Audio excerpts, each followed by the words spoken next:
Good morning प्यारे साथियों, good morning बच्चों। देखिए आज हम इंटर का फिजिक्स 12th का लेके आए हैं। जैसे इसमें फिजिक्स का हम पहला चैप्टर लेके आए हैं, विद्युत स्थितिक यानी इलेक्ट्रोस्टैटिक्स। ठीक है बच्चों, तो इसमें देखिए पहले इसका डिफिनेशन जान लेते हैं।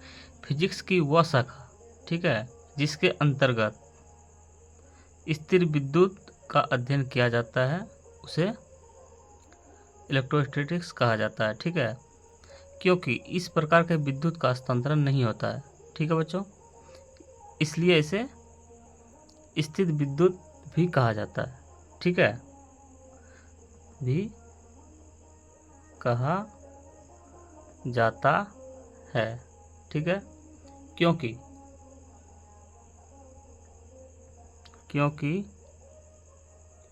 इस प्रकार का विद्युत घर्षण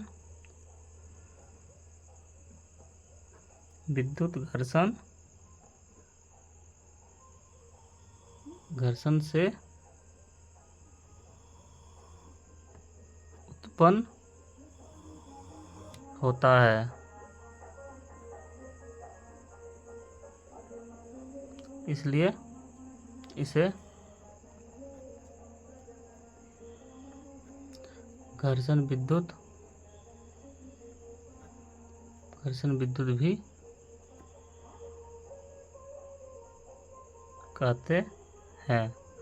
ठीक है बच्चों, अब देखिए ये तो हमारा मतलब इलेक्ट्रोस्टैटिक्स का डिफिनेशन हमारा हो गया। ठीक है, तो हम इसका आगे चलते हैं। अब इसमें जो आने वाला जो हमारा थ्योरम है, यानी जो नियम दिया गया है, उस पे चलते हैं। मतलब यहाँ से मेन चैप्टर स्टार्ट यहाँ से होगा। ठीक है, तो चलिए मेन चैप्टर पहले लिख लेते हैं। इसमें क्या स्टार्ट होने वाला है, तो इसमें होने वाला है हमारा क्या, इलेक्ट्रिक। ठीक है,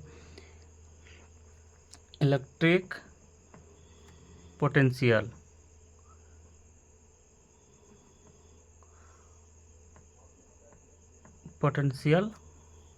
एंड फील्ड। ठीक है बच्चों, तो इसका हिंदी क्या हो गया हमारा, विद्युत विभव और क्षेत्र। ठीक है, चलिए अब चलते हैं तो आगे इसमें हमारा है, इसमें चलते हैं। तो इसमें हमारा एक आता है कूलॉम का नियम, यानी कूलॉम्स लॉ। ठीक है, तो कूलॉम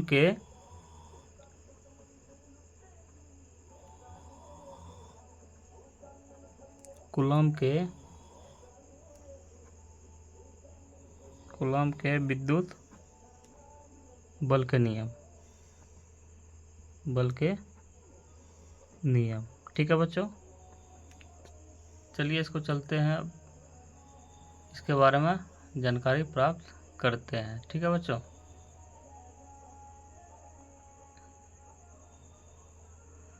तो चलिए इसमें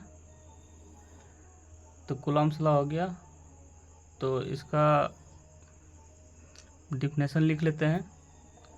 तो देखिए इसमें डिफिनेशन क्या बोल रहा है इसका, दो आवेशों के बीच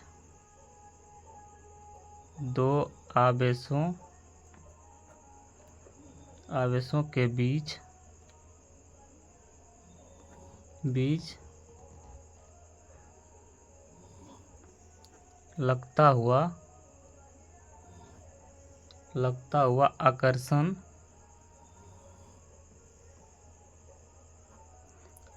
आकर्षण या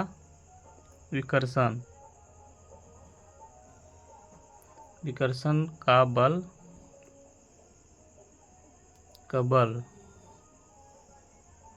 दोनों आवेशों के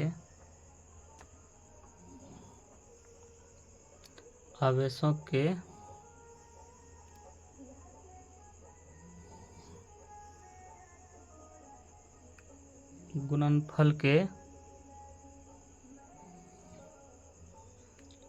समानुपाती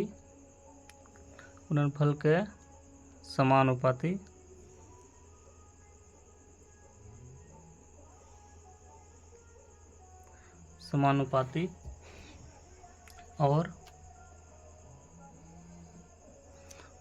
उनके बीच की दूरी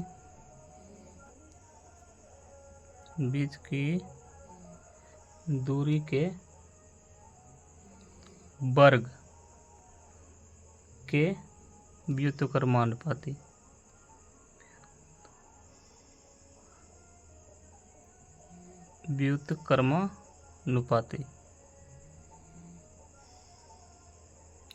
होता है।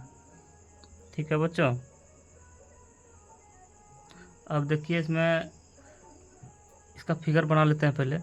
ठीक है बच्चों, जैसे हमारा ये क्या हो गया, एक हमारा ये हो गया, ठीक है, और ये एक हमारा ये हो गया पोल। ठीक है, तो पोल इसको बना लेते हैं।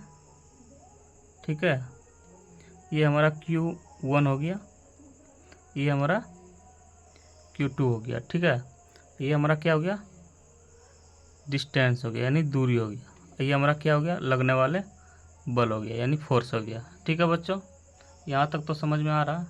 चलिए आगे चलते हैं। और चलिए अब वो दोनों जो पोल ले लिए हैं तो उसके बारे में भी इसका डिस्कशन कर देते हैं। ठीक है बच्चों, यदि लिखेंगे, यदि Q1 और Q2 दो आवेश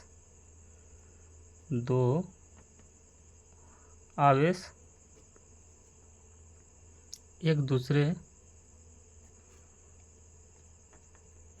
दूसरे से d दूरी, यानी जो हम d उसमें दिए थे दूरी से अलग हो और उनके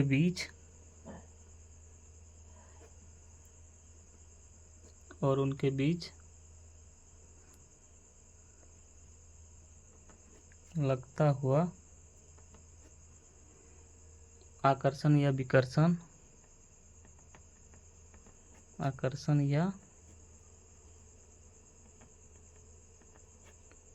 विकर्षण का बल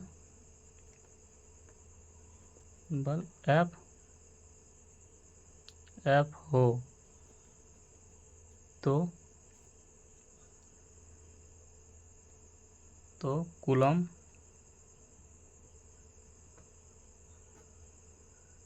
कूलम के नियम से F समानुपाती Q1 इंटू Q2। ठीक है, और क्या बोल रहा था उसमें, उनके बीच की दूरी के वर्ग के, यानी F के जो वर्ग के व्युत्क्रमानुपाती होता है, यानी व्युत्क्रमानुपाती 1/d²। ठीक है बच्चों, यहाँ तक तो समझ में आ रहा।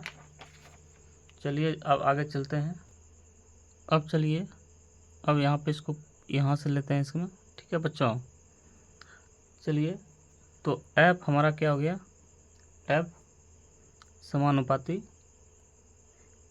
Q1 इंटू Q2 बटे में d²।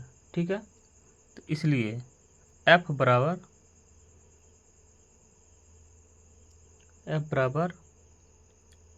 1/4 pi epsilon not into Q1 into Q2 बटे d²।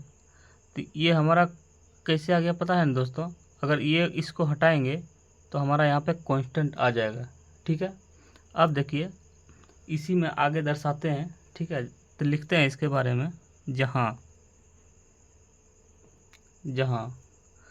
1/4 पाई एप्सिलॉन नॉट बराबर एक कांस्टेंट है, कांस्टेंट है जिसे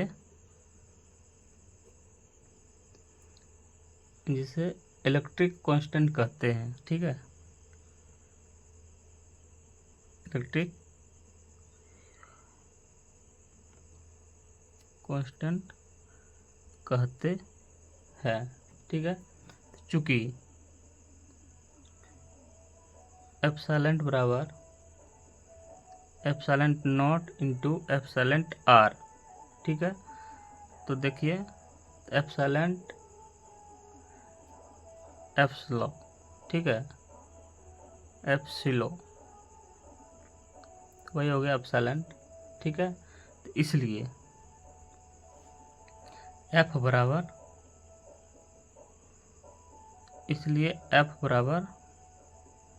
1/4 pi epsilon not into epsilon r into Q1 into Q2/d²। यहाँ तक तो समझ में आ रहा है ना। अब चलिए आगे क्या बोल रहा है इसका, उसको भी लिखते हैं। ठीक है बच्चों, तो यहाँ से इसमें जगह हमारा बच रहा है तो यहाँ पे लिख सकते हैं। ठीक है बच्चों, तो लिखेंगे जहाँ एप्सिलॉन जो है ये माध्यम की विद्युतशीलता, ये एप्सिलॉन क्या है, एप्सिलॉन बराबर माध्यम की विद्युतशीलता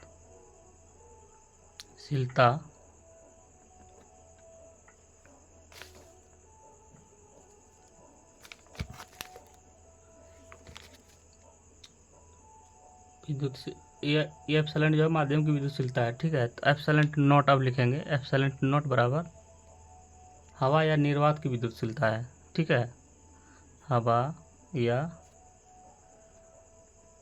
निर्वात की विद्युतशीलता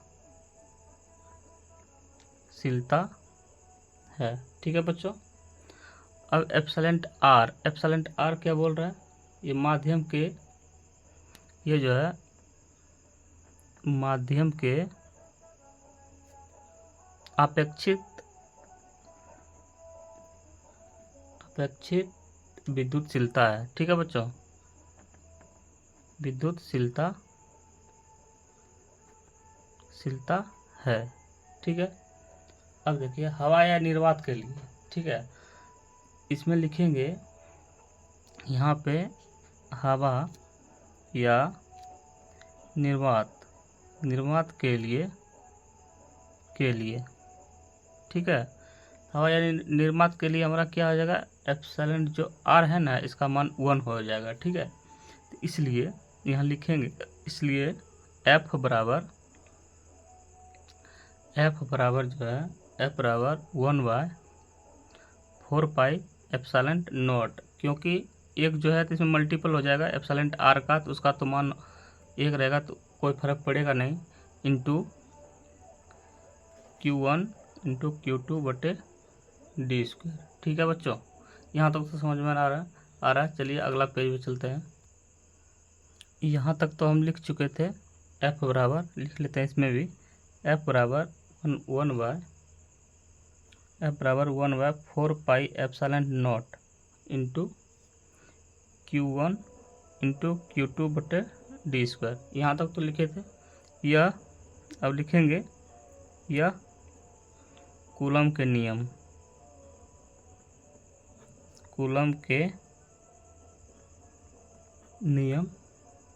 से। ठीक है, तो यहाँ लिखेंगे चूँकि 1/4 पाई एप्सिलॉन नॉट बराबर होता है, इसका मान होता है 9 गुना 10⁹ इंटू, इसका मान होता है ये Q1 इंटू Q2/d²। तो इतना तो मान इतना ही है, इसका मान इतना है 9 गुना 10⁹, इसलिए F बराबर 9 गुना 10⁹, ठीक है, इंटू Q1 1 इंटू Q2/d²। ठीक है बच्चों, यही हमारा कूलॉम लॉ का ये प्रूफ होके आया है। ठीक है बच्चों, अब इसके और आगे तोड़ेंगे। ठीक है बच्चों, देखिए यहाँ इस पर घेरा मार लीजिए, ये इसका फॉर्मूला हो गया। ठीक है बच्चों, अब इसका आगे तोड़ते हैं। देखिए आगे आगे क्या बोल रहा है। ठीक है, अब लिखेंगे 4πε0 इक्वल टू होता है 1/9 गुना 10⁹। तो स्वाभाविक वाला बात है, अगर इसको 1 इसको ऊपर करेंगे तो ये बट्टा में ऑटोमेटिक आ जाएगा, तो बराबर करेंगे 1/9 गुना 10⁻⁻⁹। तो सेम यही है, इसको ये वाला चीज़ यहीं पर रहने दिए, सिर्फ इसको ऊपर लगे तो माइनस होगा ही। तो f बराबर, ठीक है बच्चों, f बराबर 1/4πε0, ठीक, इंटू Q1 Q2/d²। ठीक है,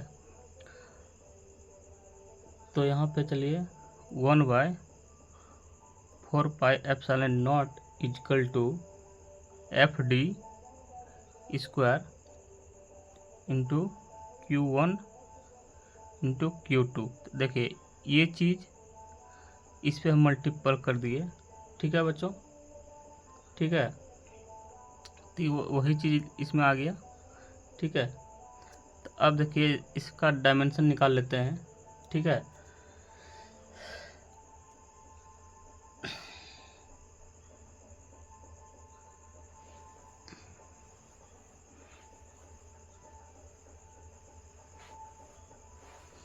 ये तो हमारा समझ में आ रहा है ना बच्चों कि f इंटू d² कर दिए गुना, तो वो ऊपर जाएगा, ये बट्टे में आ जाएगा नीचे। तो इसका चलिए अब डायमेंशन निकाल देते हैं। तो f का क्या हो गया, न्यूटन हो गया। ठीक है, तो d का अगर डिस्टेंस है, दूरी, तो दूरी किस में मापते हैं, मीटर में। ठीक है, मीटर स्क्वायर हो गया। इसको ये आवेश है, तो आवेश क्या होता है, c इंटू सी। ठीक है, तो बराबर n मीटर स्क्वायर इंटू सी पर माइनस कितना हो जाएगा, 2 आ जाएगा। ठीक है, तो चलिए और एक स्टेप लेते हैं इसका। तो 4πε0 इंटू Q1 इंटू Q2/FD²। ठीक है बच्चों, तो फिर इसमें तो सेम पलट जाएगा, c इंटू सी बट्टे में n मीटर स्क्वायर। ठीक है, तो n मीटर स्क्वायर क्या हो गया, c इंटू सी, तो c पावर 2 हो गया। ठीक है, अगर यहाँ पे n है तो -1n हो जाएगा, और ये मीटर है तो माइनस मीटर स्क्वायर में चला जाएगा। ठीक है, ये हमारा हो गया। अब देखिए ये चीज़ यहाँ हो गया। अब देखिए ε0 का मान कितना आएगा, ε0 बराबर 8 इंटू 85 गुना 10⁻⁻12 c² n-1, यानी बल जो लगा, फोर्स, मीटर यानी डिस्टेंस। तो डायमेंशन जब भी लिखेंगे ना कैपिटल में लिखेंगे। ठीक है बच्चों, तो ये इसका मान हो गया फार्मूला, लेकिन हमारा जो प्रूफ हुआ है ना यहीं पे हुआ। ठीक, अब देखिए इसमें कुछ छोटा छोटा पॉइंट है, उसको भी लिख देते हैं। जैसे 2 फार्मूला है जो इम्पोर्टेंट है। ठीक है बच्चों, उसको भी लिख ही देते हैं। जैसे देखिए विद्युतशीलता क्या है। ठीक है, तो विद्युतशीलता, ठीक है बच्चों, विद्युतशीलता क्या है, विद्युतशीलता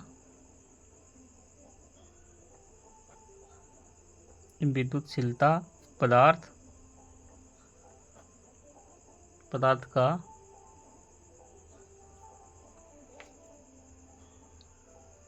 विद्युतशीलता पदार्थ का वह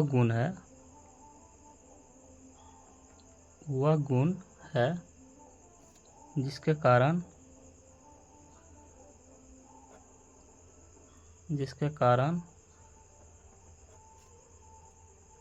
हवा की अपेक्षा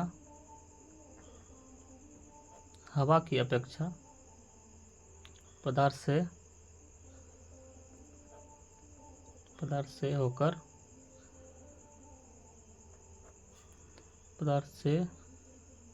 होकर अधिक बल रेखाएं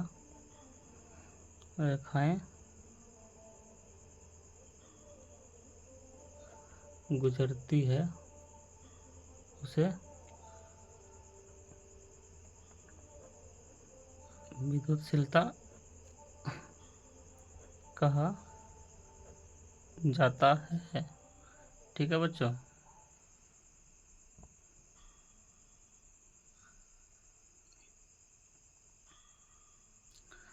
अब देखिए, जैसे दूसरा क्वेश्चन लेते हैं। इसमें दूसरा क्या है डेफिनेशन? विद्युत विभव। ठीक है बच्चों, विद्युत विभव लेते हैं।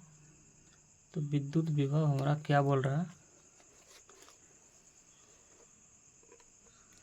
विद्युत विभव जो है ना, ये इसमें VVI लगा दीजिए, ये पूछेगा ही। ठीक है बच्चों। तो जैसे इसमें देखिए, इकाई धन आवेश को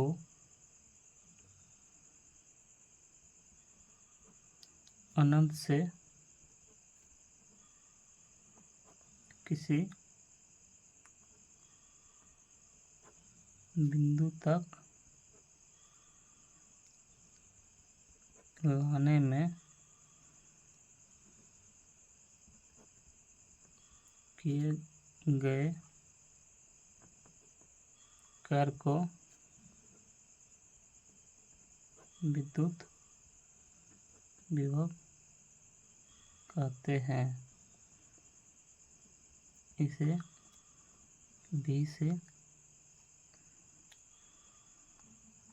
सूचित किया जाता है।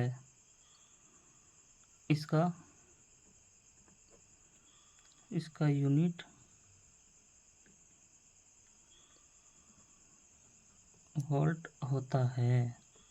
ठीक है। एक और छूट गया है, उसको भी लिख ही देते हैं। ठीक है बच्चों, उसको लिख देते हैं विद्युत क्षेत्र। विद्युत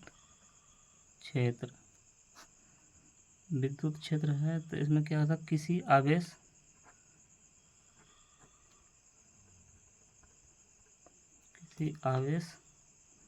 के चारों ओर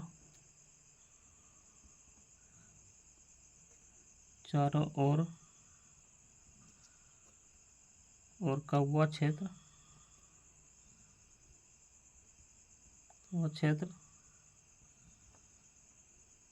जहाँ तक उसकी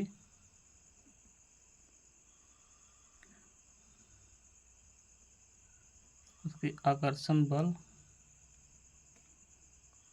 का प्रभाव